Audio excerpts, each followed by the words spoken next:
անդրադառնայի նախագծին, որ դուք եւ պարոն Նազարյանը հեղինակել եք, արդեն քննադատություններ կան, երբ դուք եք տեսակ անգամ ձեր գրառման ներքային արձագանքները, թե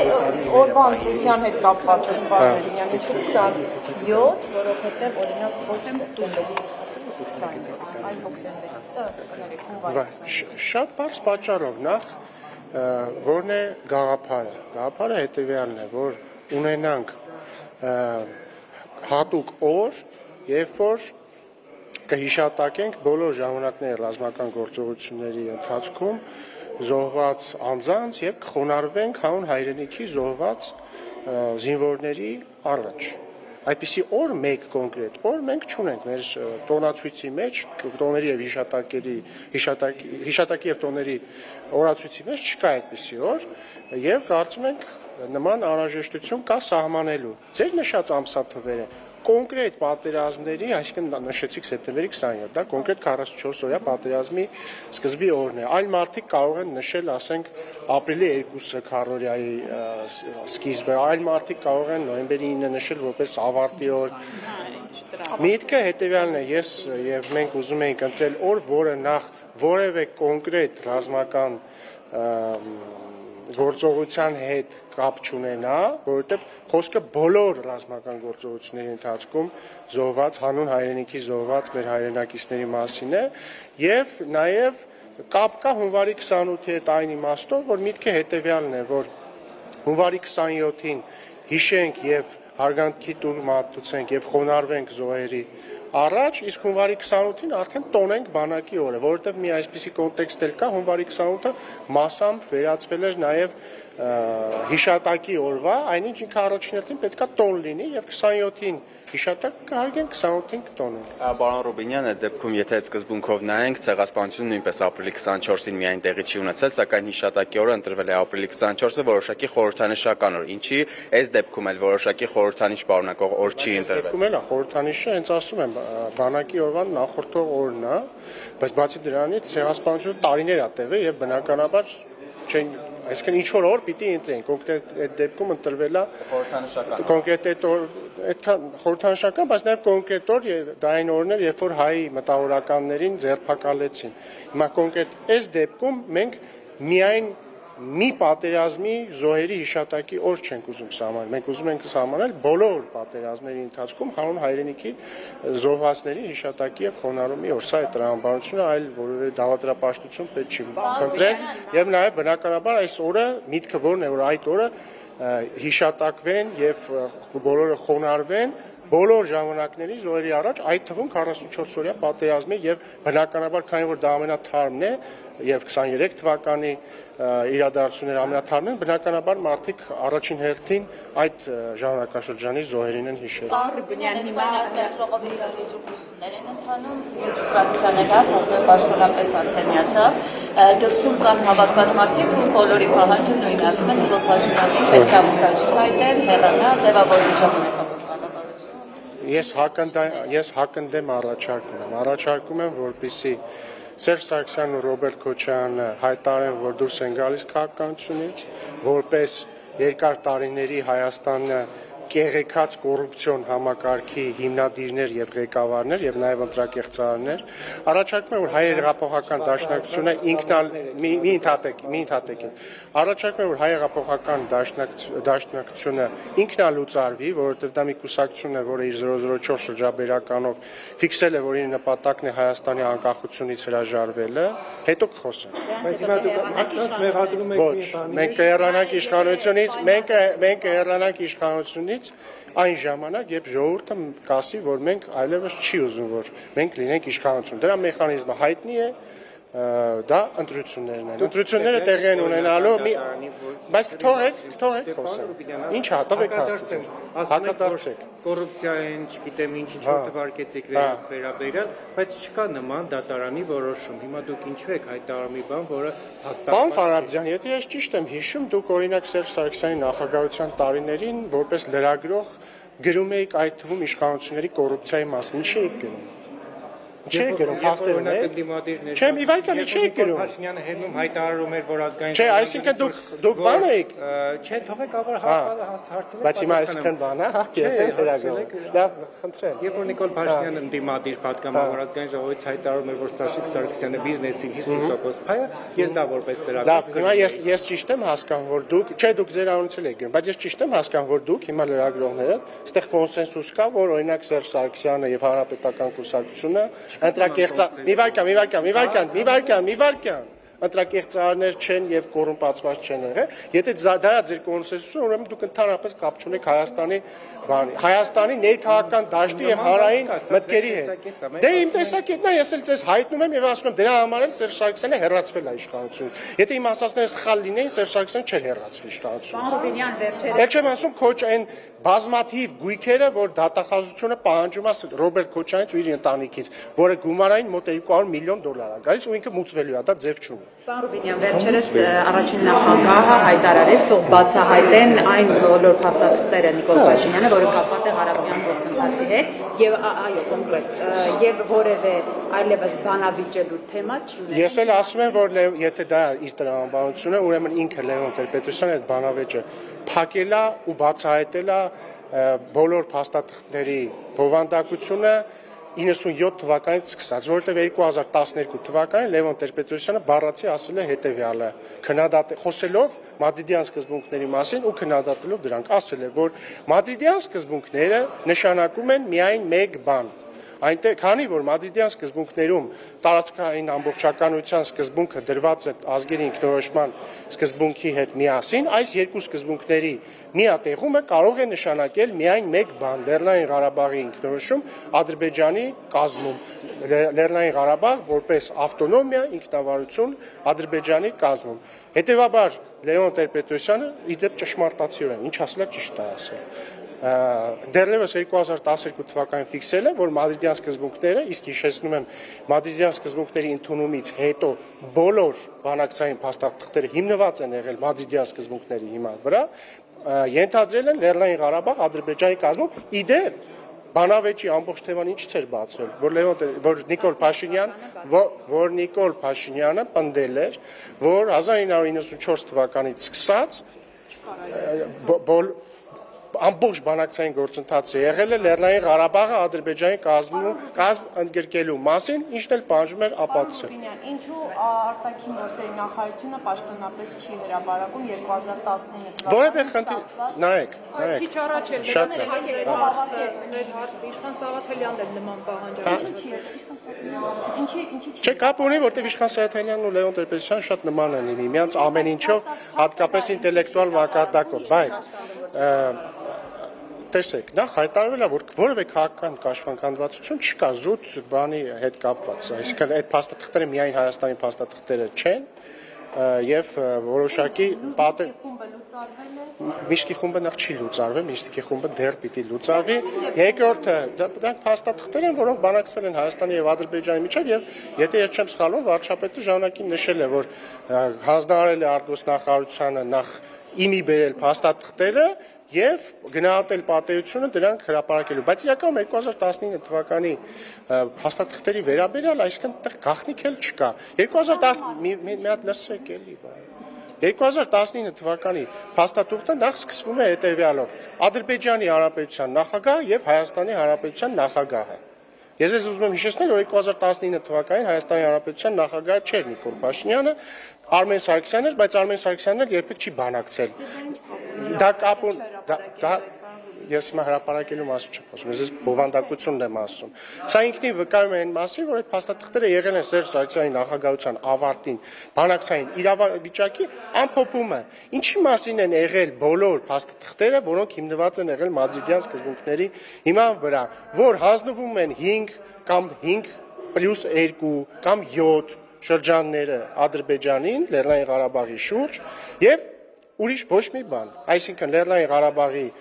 կարգավիճակին անդրադարձ չի լինում, իսկ իրականում Մադրիդյան սկզբունքներից բխում են, որ դրանից հետո ակնհայտ է կարգավիճակի հետ ինչ է լինելու, Ադրբեջանի կազմում է լինելու, դա Լևոն Տեր-Պետրոսյանի մեկնաբանությունն է, խնդրում եմ իդեպ կհարցնեք իրեն։ Մեկնաբանություն, եթե դուք հղում եք անում Լևոն Տեր-Պետրոսյանին, դա է իր մեկնաբանությունը, ու այդ առումով ճիշտ մեկնաբանություն։ Դուք ասում եք բոլորը եղել են այդ 19-ը կոնկրետ կասեք ինչ էին առանձնացել։ Լսեք, ես հիմա ձեզ ասեմ, ընդհանրապես մի վայրկյան էլի, ես կարող եմ լավ չմտաբերեմ, դրա համար հիմա հստակ չեմ ասի, բայց ընդհանրապես երբևիցե որևէ փաստաթղթում չի եղել այնպիսի ձևակերպում հանրաքվեի մասին, որը նշանակի, որ աներկբա է, որ հանրաքվեն լինելու է այսպես եւ այդ հանրաքվեի արդյունքում լինելու է կամ այսպես կամ այնպես։ Այնպիսի ձևակերպումներ են, որ ասենք միշտ ես հիմա ինչ որ ասում եմ, չեմ ասում, կոնկրետ մի փաստաթղթի մի վայրկյան էլի։ Ես հիմա չեմ ասում, կոնկրետ փաստաթղթի մասն եմ խոսում, բայց օրինակ եղել են ձևակերպումներ, որոնք կարելի է եղել մեկնաբանել, օրինակ որպես հանրաքվե ամբողջ Ադրբեջանի կազմում, այդ թվում Լեռնային Ղարաբաղում։ Եվ այսպես շարունակ, ես հիմա կոնկրետ մի փաստաթղթի մասին չեմ խոսում, բայց ընդհանրապես եթե ընդհանուր ենք խոսում, ասում եմ Լևոն Տեր-Պետրոսյանը ինչ ասում է, ինչ ասել է 2012 թվականին, ճիշտ է ասել։ Մադրիդյան սկզբունքներում, երբ որ տարածքային ամբողջականությունն եւ ազգային ինքնորոշման իրավունքը մեկտեղված են, դա կարող է նշանակել միայն մեկ բան՝ Լեռնային Ղարաբաղ Ադրբեջանի կազմում։ Օրինակ, գործընկեր Իշխան Սաղաթելյանը ընդ որում 97 թվականին առաջարկը նույնպես նման տրամաբանության մեջ է եղել, ինչի մասին կրկին խոսել ինչպես դե կներեք ինչ էլ ես ասեմ մեկնաբանություն է, ես բան չեմ, չէ, ես վերին աստիճանի ճշմարտությունը չեմ, չէ։ Ինչ։ Այսինքն փաստաթղթում գրվածը մի բան է, այն ինչ դուք կանխատեսում եք այդ դրույթներից կամ մեկնաբանում, դա էլ բան է։ Հիմա դուք մեկնաբանում եք, որ նշանակում էր կարգավիճակ Ադրբեջանի կազմում։ Դա ձեր մեկնաբանությունը կամ որևէ այլ պաշտպանություն։ Սիրելի շողիկ, եթե նկատել եք աշխարհը եւ իրականությունը կազմված են սուբյեկտիվ մեկնաբանություններից եւ ինչ էլ եւ ասեմ լինելու է իմ մեկնաբանությունը։ Չէ, բայց օրինակ հիմա որ նույն այդ Վաշինգտոնյան համաձայնությունների հետ կապված մեկնաբանությունը հնչում դուք զայրանում եք կամ նախ որտեղ դրանք սխալ մեկնաբանություններ են։ Հիմա դուք գնահատեք իմ մեկնաբանությունը ճիշտ է կամ սխալ, բայց կարող եք նաեւ բայց սա են քիչ դեպքերից մեկն է, որ մեր մեկնաբանությունները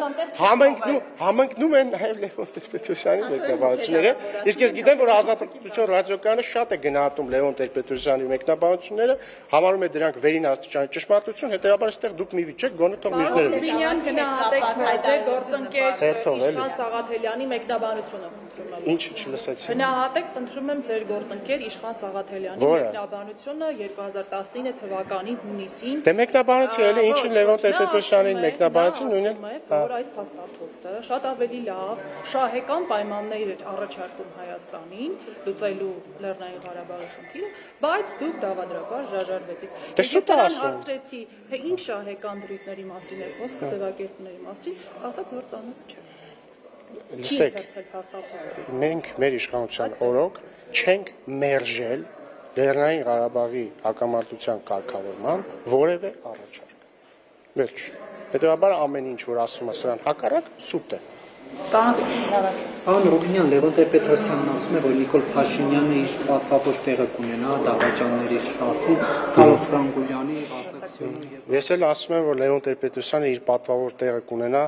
մոնղոլ թաթարական արշավանքների հրամանատարներ Ռոբերտ Քոչարյանի եւ Սերժ Սարգսյանի կողքին։ Պարոն Ռուբինյան, ձեր խմբակցության անդամներից շատ Որովհետեւ իրենց պես ընտրակեղծարարը եւ իրենց պես Հայաստանին մեղադրել է Ադրբեջանի դեմ պատերազմ հայտարարելու մեջ։ 2005 գիտեիք, որ Լևոն Տեր-Պետրոսյանը ընտրակեղծարար է, պարոն։ Այո։ դա է ասում, ձեր խմբակցության Իսկ ինչու էիք մասնակցում այդ ցույցերին։ Նախ դուք ինչ գիտեք, ես մասնակցում եի, թե չմասնակցել եմ 17 տարեկան է եւ մասնակցել եմ, որովհետեւ համարել եմ, որ դա հնարավոր ամենառեալիստական ճանապարհն է ազատվել այո, բայց փորձ ցույց տվեց, որ սխալ է անում, որովհետև փորձ ցույց տվեց, որ սխալ է անում, որովհետև փաստորեն նրանք չեն ուղղվում երբեք, ես ինձ թվում էր, որ Լեոն Տեր-Պետրոսյանը գուցե ուղղվել է, բայց փորձ ցույց տվեց, որ ինքը անուղղելի է։ Ձեր խմբակցության շատերն են փաստորեն սխալ է, որովհետև ձեր կուսակցությունում շատ շատեր Իհարկե։ Պետրոսյանի երիտասարդական թևի ներկայացուցիչներ։ Գուցե, ես ուզում եմ հիշեցնել, որ իմ հայրը Լևոն Տեր-Պետրոսյանի թիմակիցն է եղել մինչև 2011 թվականը, եթե նկատեցիք, ասեցի մինչև 2011 թվականն է եղել եւ ինքը գաղափարական տարաձայնություններ ունեցել է եւ դուրս է եկել եւ եթե դուք ձեզ թվում է որ այս բաները հիշեցնելով դուք պետք է ինձ ծանր իրավիճակի մեջ գցեք, բացարձակ չեք գցել։ Ողբերգական դեպքին կուզենայի անդրադառնալ որպես իշխանության ներկայացուցիչ սպանության հաջորդ առավոտյան Նիկոլ Փաշինյանը եւս գրառում արեց իստորիության խոսելով, որ կախարդելիչ գործողություններ պետք է արվեն, նրանք ովքեր թերացել են պետք է անմիջապես կրեն պատասխանատվություն, բայց արդեն երրորդ օրն է, այսօր արդեն հողարկավորել են համայնքապետին, չենք տեսել որևիցե կերպ այդ պատասխանատվության զգացում, այսինքն քաղաքական պատասխանատվություն ինչպես պետք է արտահայտվի եւ արդյոք իշխանությունը կրում է որոշակի մեղավորություն, որ անպատժելիություն կա Հայաստանում եւ համայնքապետ է գնդակահարվում սեփական տան դիմաց եւ նաեւ ոստիկանության ծառայում։ Նախ պատասխանատվության մասով ես նոր տեսա մի քանի լուր, որ Արմավիրի մարզի ոստիկանության, եթե չեմ սխալվում, քրեական ոստիկանության պետն է ազատվել աշխատանքից, չեմ կարող պնդել, բայց ենթադրում եմ, որ սա կապ ունի պատասխանատվության հետ։ Դե չգիտեմ, իրոք չգիտեմ, ենթադրում եմ։ Հաջորդը ինչ որն էր հարցը, ասեցիք 4-րդ օրնա դեռ պատասխանատվություն չկա, ես կարծում եմ սա պատասխանատվության մաս է։ Բացի դրանից այստեղ ամենակարևորն է, որ հանցագործները շատ արագ հայտնաբերվեն եւ ձերբակալվեն եւ հետագայում պատժվեն եւ ես ակնկալում եմ եւ մենք ակնկալում ենք, որ դա հնարավորինս արագ տեղի կունենա։ Ինչի հետևանք է, որ 4-րդ օրն է դեռ չկան բացահայտումներ։ Դուք Սերժ Սարգսյանի թևի հետ կապ ունեցող լրատվամիջոցից եք, չէ՞։ Ոչ։ Բա որ ում հետ ով է խմբագիրը ձեր։ Դուք դարձյալ լրագրող։ Չէ, ով է ձեր խմբագիրը։ Մարիա Կարացորոսյան։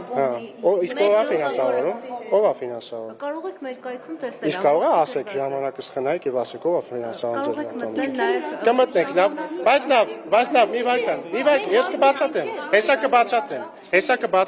Հեսա կբացատրեմ։ Շատ լավ, ու նաեւ բացատրելով թե ինչի եմ ես ձեզ հարցը տալիս, իմ մտահոգություն կա որ դուք առնվազն Սերժ Սարգսյանի հարող լրատվամիջոցից եք կստուգենք, բայց հարցը հետևյալն է, ինձ շատ զարմանալի է, որ օրինակ լրագրողներ ուստեղ էլի կան, էլի, ասենք, այս դուք նյուզերամին չեք բռնել, բայց մի վարքյան թողեք պատասխանեմ, էլի։ Հայտնի է, որ լրագրողների մի հատ մեծ հատված կապ ունեն Ռոբերտ Քոչարյանի կամ Սերժ Սարգսյանի ուժերի հետ, բայց ինչն է տարօրինակ, որօրինակ Սերժ Սարգսյանի, բայց ԿՊ-ն ասում է, որ սա ԿՊ-ի լրատվամիջոցը։ Եթե մերն էլ Սիրելիներս, ԿՊ-ն մի վարքան, սպասեք, չէ, հիմա ցույց եմ տալիս տարբերություն, դուք Սիվիկի լրագրող եք, չէ։ Սիվիկը կապ ունի քաղաքացիական պայմանագրի հետ։ Այո, այս է տարբերությունը։ Հիմա լսեք, բայց մի վարքան։ Որտե դուք չեք ասում այդ կապ ունեք, բայց կներեք։ Ես ասում եմ, որ չունեմ։ Հիմա կթողեք պատասխանեմ ձեր հարցին։ Հիմա կթողեք պատասխանեմ ձեր։ Հիմա ինձ համար շատ տարօրինակ է ընդհանրապես, ձեր մասի չեմ ասում, ընդհանուր եմ ասում, երբ որ շատ լրագրողներ, որոնք Ռոբերտ Քոչարյանի, Սերժ Սարգսյանի կամ նույնիսկ Լևոն Տեր-Պետրոսյանի հետ կապ ունեն, ասում են 4 օր է անցել սպանությունից, ինչի բացահայտված չի։ Ես հիշեցնում եմ, որ Ռոբերտ Քոչարյանի նախագահության ժամանակ սպանված նախկին պաշտպանության փոխնախարար Խորխորունու սպանությունը ոչ թե 4 օրում չի բացահայտվել ուղիղ 27 տարում։ Ու 20 մի վարքան այ որ դուք հաստատ Սերժ Սարգսյանի հետ կապ ունեցող լրատվամիջոցից եք։ Հիմա ձեզ հարց եմ տալիս, ինչ իրավունք ունի Սերժ Սարգսյանի հետ աֆիլիացված լրատվամիջոցի լրագրողը ինձ ասի մի վարքան, ընդ որում երբ որ Խորխորունին սպանվել է, եթե չեմ սխալվում, Սերժ Սարգսյանը եղել է ազգային անվտանգության նախարար։ Հիմա դուք 4 օր մի վարքան ու 4 օր Դե լավ էլի, այս է երեսպաշտությունը, իսկ ինչ վերաբերվում է Վալոդիա Գրիգորյանի սպանությանը, այն անպայման կբացահայտվի։ Շնորհակալություն։ Իսկ ինչ կապ ունի որ Վերջ։